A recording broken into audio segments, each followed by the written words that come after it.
మాతృదేవో భవ ఇండియన్ ప్రజా కాంగ్రెస్ పార్టీ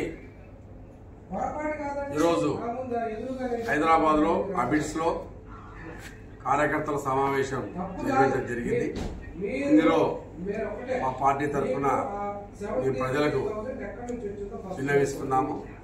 రాబోయే ఎన్నికల్లో ఇండియన్ ప్రజా కాంగ్రెస్ పార్టీ తరఫున యువకులను అనుభవం ఉన్న రాజకీయ నాయకులను ఆహ్వానిస్తున్నాము. మా పార్టీ తరఫున వారిని ఎలక్షన్లో నిలబడాలని మేము ప్రత్యేకంగా ఆహ్వానిస్తూ మా ఆశయ మాతృప్రేమతో పరిపాలన ఆ ఆశయ సాధనకై మేము ప్రజలు వెళ్తున్నాము.